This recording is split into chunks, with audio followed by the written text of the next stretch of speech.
नमस्कार, मैं हूं शम्स ताहिर खान और आप देख रहे हैं वारदात। टेक्नोलॉजी के बदलते दौर ने इंसानी रिश्तों और दोस्ती का चेहरा तक बदल कर रख दिया है। एक दौर था जब दो लोग आपस में मिला करते थे, बातें करते, एक दूसरे को समझते और उसके बाद कहीं उनमें दोस्ती होती। एक दौर ये है जब दो दोस्तों में से दोनों दोस्तों को ये पता ही नहीं होता कि सामने वाले का नाम क्या है, उसका चेहरा कैसा है, वो करता क्या है। ये आज के दौर की दोस्ती है, सोशल मीडिया के दौर की दोस्ती। और इस दोस्ती में कई जुर्म हुए। आज की कहानी भी सोशल मीडिया के इसी दौर के दोस्ती की एक अजीब साजिश की है।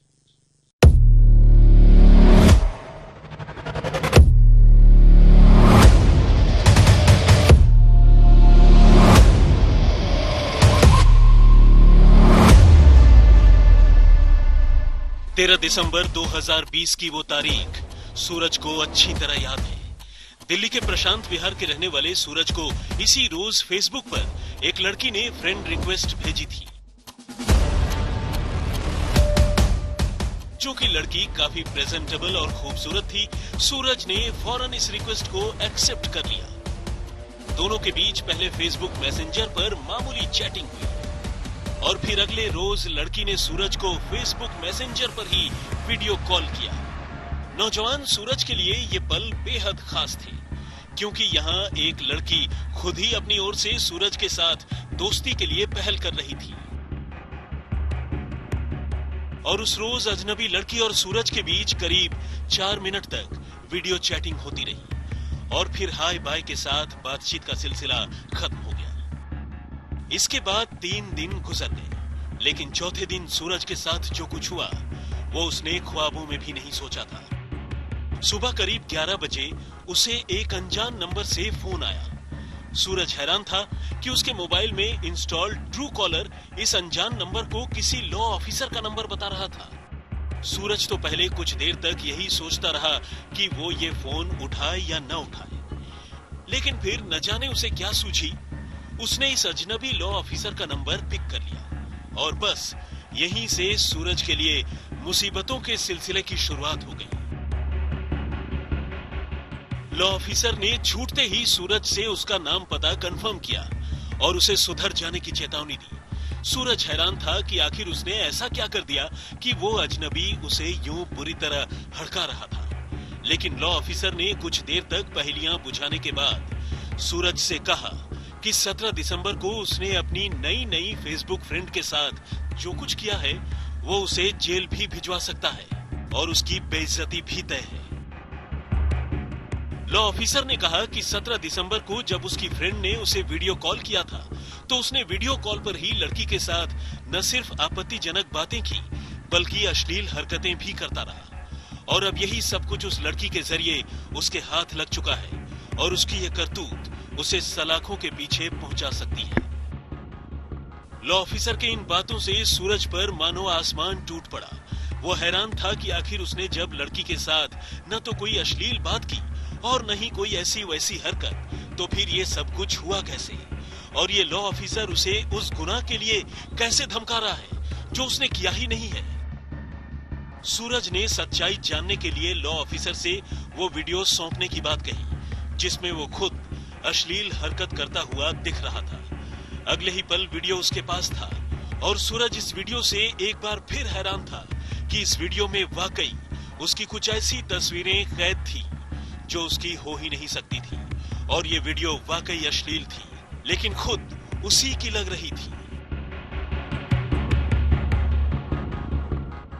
सूरज को अब मामला थोड़ा थोड़ा समझ में आने लगा था कि फेसबुक पर फ्रेंड रिक्वेस्ट भेजने के साथ साथ चैटिंग, वीडियो चैटिंग और अब लॉ ऑफिसर का फोन कराने के पीछे दरअसल वो लड़की ही थी जिसने अब अपने फेसबुक प्रोफाइल से लेकर अपना फोन नंबर तक सब कुछ इनएक्टिव कर लिया था। सूरज अब उस अनजान लड़की की जाल में बुरी तरह फंस चुका था। सूरज को सर्दी में भी पसीने आने लगे। अब वो उसी लॉ ऑफिसर से इस मुसीबत से बाहर निकलने का रास्ता पूछने लगा जो उसे कानूनी कार्रवाई करने की धमकी दे रहा था। और तब फौरन असलियत सामने आ गई। खुद को वकील बताने वाले लॉ ऑफिसर ने अब उससे रुपए पैसों के बदले सेटलमेंट का सुझाव देना शुरू कर दिया और बात सीधे 1 लाख रुपए से शुरू हुई। चूंकि सूरज के पास इतने पैसे नहीं थे तो उसने अपने हाथ खड़े कर दिए। अब लॉ ऑफिसर ने ही वीडियो डिलीट करने की कीमत को लेकर मोल भाव शुरू कर दिया। ये सिलसिला 2 दिनों तक चलता रहा और आखिरकार 20,000 रुपए पर बात तय हुई। पहली किश्त के तौर पर सूरज ने 10,000 रुपए चुका भी दिए। सूरज के फेसबुक पर जब एक खूबसूरत लड़की की तरफ से फ्रेंड रिक्वेस्ट आई तो वो खुश हो गया। बिना पहचाने, बिना कुछ सोचे उसने उस फ्रेंड रिक्वेस्ट को एक्सेप्ट कर लिया। उसे और खुशी तब हुई जब उसने मैसेज भेजा और उसके बाद दोनों के बीच चैटिंग शुरू हो गई।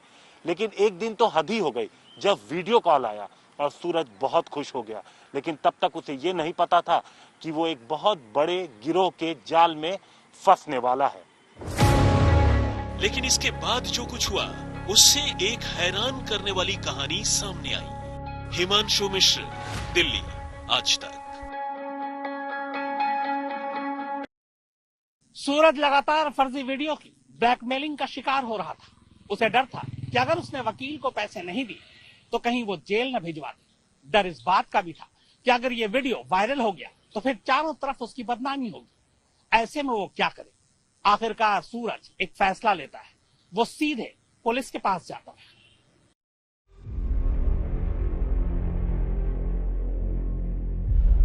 अगले दिन उस वकील ने फिर से सूरज को फोन किया, लेकिन हैरान करने वाली बात यह थी कि वकील अब भी 20,000 रुपए की मांग पर अड़ा था, जबकि सूरज ने उसे सेटलमेंट की पहली किश्त के तौर पर 10,000 रुपए चुका दिए थे और इस हिसाब से उसे अब 10,000 रुपए और चुकाने थे।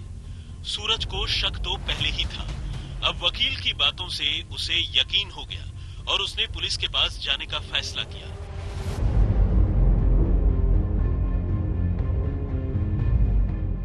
सूरज ने दिल्ली पुलिस की साइबर सेल को अपने साथ हुए धोखे की पूरी कहानी बताई और ये भी बताया कि कैसे किसी तरह की अश्लील हरकत किए बिना उसे एक लड़की और उसका तथाकथित वकील उसका अश्लील वीडियो पास होने की बात कहकर उसे ब्लैकमेल कर रहा है। दिल्ली पुलिस की साइबर सेल के लिए भी ये मामला थोड़ा नए किस्म का था। सो डीसीपी साइबर सेल अन्येश रॉय ने अपने तेज तर्रार अफसरों की टीम को इस मामले की जांच के लिए लगाया। जांच कर रही पुलिस ने पहले आईपी एड्रेस के जरिए उस डिवाइस का पता किया जिससे लड़की ने सूरज को फ्रेंड रिक्वेस्ट भेजी थी और फिर अलग अलग IMEI नंबरों और फोन नंबरों के जरिए पुलिस ने एक एक कर कई लोगों को ट्रैक किया। इत्तेफाक से ये सभी नंबर दिल्ली के पास राजस्थान और हरियाणा के मेवात इलाके के थे और फिर पुलिस ने इन्हीं नंबरों के जरिए पहले 2 लड़कों को और फिर उनकी निशानदेही पर एक एक कर 4 और लड़कों को पकड़ा। जी हाँ, सिर्फ और सिर्फ लड़कों को, लड़की को नहीं। असल में सूरज के साथ धोखे और ब्लैकमेलिंग से सेक्सटॉर्शन करने वाले ये लोग एक ऐसे गैंग से जुड़े थे जो लोगों को फांसकर उन्हें लूटते थे और इस गैंग में कोई लड़की नहीं थी। तफ्तीश में पुलिस को पता चला कि आरोपी सबसे पहले फेक फेसबुक प्रोफाइल बनाते थे जिसमें बेहद आकर्षक लड़की की तस्वीर लगी होती थी। इसके बाद वे कई लोगों को फ्रेंड रिक्वेस्ट भेजते थे जो इनके रिक्वेस्ट को स्वीकार कर लेते। उनमें से कुछ लोगों को ये अपने टारगेट के तौर पर चुन लेते थे। इसके बाद शुरुआत चैटिंग से होती और फिर वीडियो कॉल भी होता। लेकिन चैटिंग और वीडियो कॉल के दौरान ये कुछ ऐसे ऐप और सॉफ्टवेयर का इस्तेमाल करते जिससे लड़कों की आवाज भी लड़कियों जैसी लगती और फेक वीडियो भी नजर आने लगता। लेकिन असली खेल तो तब होता जब वीडियो कॉल के दौरान वो मोबाइल में कोई अश्लील वीडियो चला देते और बाद में ये वीडियो को कुछ इस तरह से एडिट कर देते कि लगता कि सामने वाला ही कोई अश्लील हरकत कर रहा है। ये ऑनलाइन फेक प्रोफाइल बनाकर, अट्रैक्टिव इंडिविजुअल्स की फेक प्रोफाइल बनाकर विक्टिम्स को टारगेट करते थे। उन्हें after a short chat video call की तरफ ले जाते थे और वीडियो कॉल के दौरान उनको एक दूसरे स्क्रीन से, डिवाइस से अडल्ट पोर्नोग्राफिक क्लिप दिखाते थे और जो वीडियो कॉल चल रही होती थी उसका स्क्रीन कैप्चर करके एक गलत तरीके का वीडियो बना लेते थे जिसमें ऐसा लगता था कि जो विक्टिम है वो एक कॉम्प्रोमाइजिंग एक्टिविटी में इन्वॉल्व है with the person in other side of the video call और इस वीडियो को यूज़ करके फिर उससे पैसे एक्सटॉर्ट करते थे। जब शिकार इस गैंग की जाल में फंस जाता तो शुरू होता ब्लैकमेलिंग का खेल। ये बदमाश इतने शातिर थे कि वो अपने कुछ एक मोबाइल नंबरों को लॉ ऑफिसर के नाम पर ही सेव कर लेते, जिससे ट्रू कॉलर में भी ये नंबर लॉ ऑफिसर के तौर पर डिस्प्ले होने लगते और बाद में इन्हीं नंबरों से अपने शिकार को फोन कर उन्हें कानूनी कार्रवाई की धमकी देकर उन्हें ब्लैकमेल करने लगते। सूरज की शिकायत पर मामले की जांच कर रही पुलिस ने एक एक कर 6 बदमाशों को गिरफ्तार किया। इन बदमाशों के पास से पुलिस ने 17 मोबाइल फोन बरामद किए और 40 अश्लील वीडियो क्लिप भी पुलिस के हाथ लगे। ट्रू कॉलर पे अपने आप को दिखाते थे कि ये जो OTTs हैं, बड़े प्लेटफॉर्म्स हैं, यूट्यूब वगैरह, इनके लीगल ऑफिसर्स हैं और उन्होंने इसको नोटिस किया है इस तरह के वीडियो को और they will be reporting it to the police, otherwise penalty के नाम पे आप पेमेंट कीजिए। तो कुछ लोगों ने इस नाम पे भी पेमेंट किए। एक आध इंस्टेंस ऐसे भी आए हैं जिसमें इन्होंने अपने आप को लॉ इन्फोर्समेंट ऑफिशियल दिखा के भी लोगों से पैसे एक्सटॉर्ट किए हैं। फिलहाल पुलिस रईस, वाहिद, अकरम, मुफीद, अनस और वारिस नाम के इन 6 बदमाशों से आगे की पूछताछ कर इस गैंग की अब तक मचाई गई लूटपाट और ब्लैकमेलिंग का पूरा लेखा जोखा पता करने में लगी है। पुलिस को इनके 10 बैंक खातों का पता चला है। वो इन बैंक खातों की भी जांच कर रही है ताकि वो ये पता कर सके कि आखिर उन्होंने इन भोले भाले लोगों को डरा धमका कर अब तक आखिर कितने रुपए की लूट की है। दिल्ली पुलिस को वीडियो कॉल के जरिए ठगी की पहली शिकायत नवंबर के महीने में मिली थी और एक के बाद एक जब दिल्ली पुलिस को इस तरीके की कई शिकायतें मिली तो फिर पुलिस ने इस मामले में जब जांच की तो पता लगा कि मेवात रीजन से कुछ लोग इस तरीके से ठगी का धंधा चला रहे हैं। इसके बाद पुलिस ने टेक्निकल सर्विलांस के जरिए 6 आरोपियों को गिरफ्तार किया। पुलिस का कहना है कि उनके मोबाइल से 40 वीडियो मिले हैं और 17 मोबाइल फोन उनके पास से बरामद हुए हैं। कैमरामैन अनुराग सक्सेना के साथ हिमांशु मिश्रा, दिल्ली आज तक। तो दिल्ली में यह खेल तो फर्जी वीडियो का था, लेकिन लखनऊ में एक खेल दूसरा खेला जा रहा था। यहाँ बाकायदा एक गिरोह था। यह गिरोह लड़कियों के जरिए अपने शिकार को फांसता, फिर उनकी तस्वीरें उतारता, इसके बाद उन्हें ब्लैकमेल करता। इस गिरोह का जब खुलासा हुआ तो खुद लखनऊ पुलिस भी हैरान थी।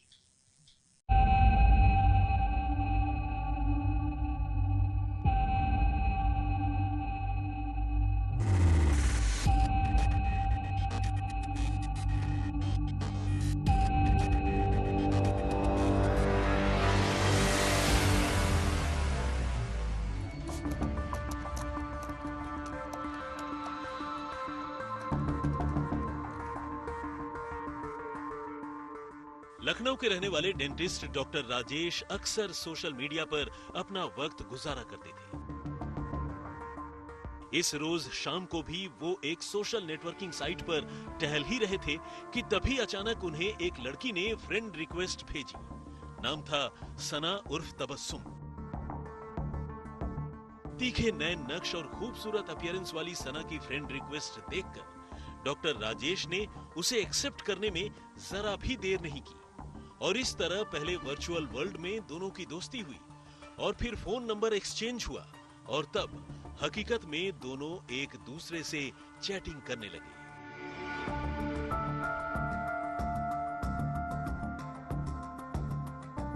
बातों बातों में सना और राजेश में नजदीकियां बढ़ने लगी। बातों का सिलसिला भी धीरे धीरे लंबा होने लगा, लेकिन ये तो सिर्फ शुरुआत थी। दोस्ती और प्यार मोहब्बत के रास्ते अभी इस रिश्ते को बहुत आगे जाना था और फिर वो घड़ी आई जब दोनों को एक दूसरे को और करीब से जानने और समझने का मौका मिल गया। हुआ यूं कि सना ने 1 दिसंबर की शाम को डॉक्टर राजेश को फोन कर मिलने बुलाया। सना ने बताया कि वो सुशांत गोल्फ सिटी के ओमेक्स अपार्टमेंट की फ्लैट नंबर 1302 में उनका इंतजार कर रही है।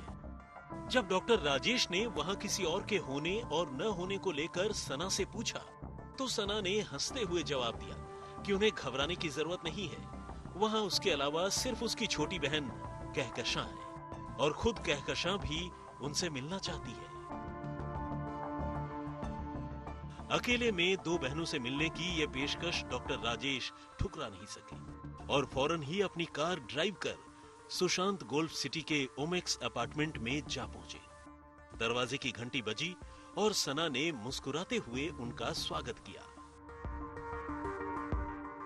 सना ने अपनी बहन कहकशां से डॉक्टर राजेश की मुलाकात भी करवाई और उन्हें कॉफी भी पिलाई।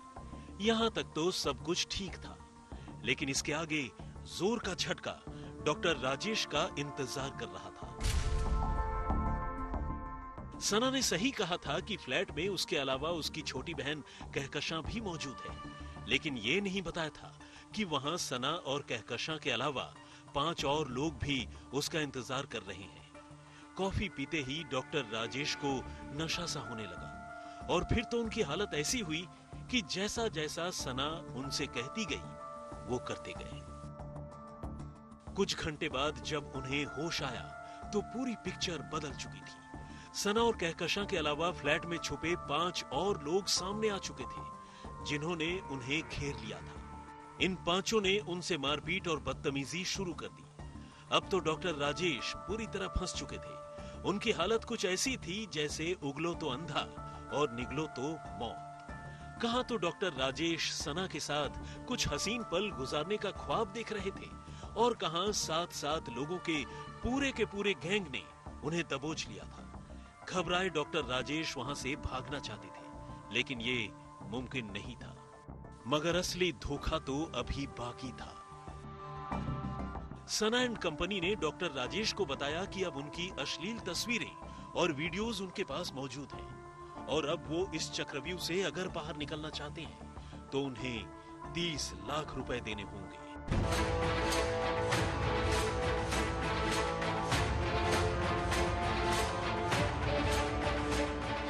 शादीशुदा डॉक्टर राजेश अब हनी ट्रैप के जाल में बुरी तरह फंस चुके थे। यहाँ तक कि सना और उसके गैंग के लोग डॉक्टर राजेश को 30 लाख रुपए न देने पर उनके बच्चों की हत्या कर देने तक की धमकी देने लगे।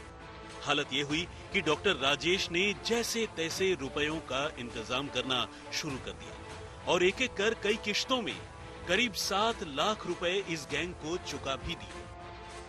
लेकिन जब इतने रुपए देने के बावजूद गैंग का मुंह बंद होने के बजाय और खुलता जा रहा था, डॉक्टर राजेश ने पुलिस के पास जाने का फैसला किया। उन्होंने लखनऊ के ही गोमती नगर थाने में रिपोर्ट लिखवाई और बताया कि पिछले दिनों उन्हें कुछ लोगों ने अगवा कर उनसे लाखों रुपए वसूले। चूंकि इल्जाम संगीन था, पुलिस ने फौरन अलग अलग टीमें बनाकर मामले की जांच शुरू कर दी। डॉक्टर राजेश से सिलसिलेवार तरीके से पूरे वाकये की जानकारी ली और अपने मुखबिरों का जाल बिछा दिया। छानबीन में पुलिस को पता चला कि सना और कहकशां नाम की 2 बहनें अपने साथियों के साथ मिलकर हनी ट्रैप का एक ऐसा ही गैंग चलाती हैं, जो लोगों को दोस्ती और फिर प्यार मोहब्बत के जाल में फांसकर पहले तो उनकी अश्लील तस्वीरें उतार लेते हैं और फिर इन्हीं तस्वीरों के बल पर उनकी ब्लैकमेलिंग करते हैं। फाइनली पुलिस की कोशिश रंग लाई और पुलिस ने इस गैंग के एक ठिकाने पर दबिश डालकर सबसे पहले कहकशां और उसके एक साथी सचिन रावत को धर दबोचा। लेकिन पहली कार्रवाई में सना और गैंग के बाकी बदमाश फरार होने में कामयाब रहे। बाद में पुलिस ने इस गैंग के 4 और लोगों को भी पकड़ा, लेकिन डॉक्टर राजेश को अपने प्रेम जाल में फांसने वाली सना अब भी फरार है। लखनऊ पुलिस की माने तो इस गैंग ने हनी ट्रैप के इसी जाल में फंसाकर कई और लोगों को भी लूटा है।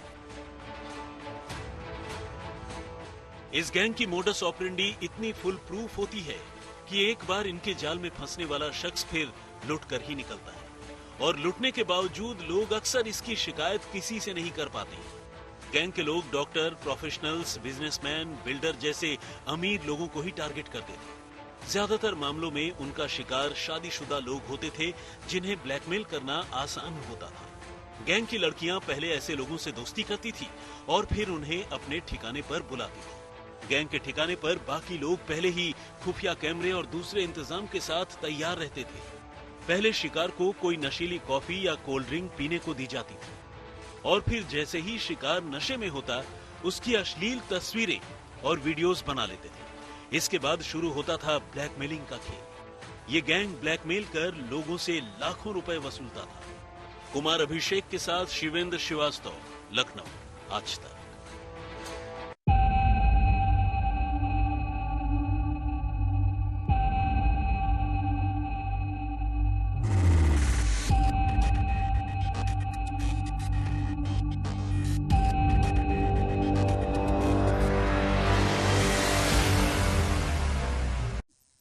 तो वारदात में फिलहाल इतना ही, मगर आज तक पर खबरों का सिलसिला लगातार जारी है।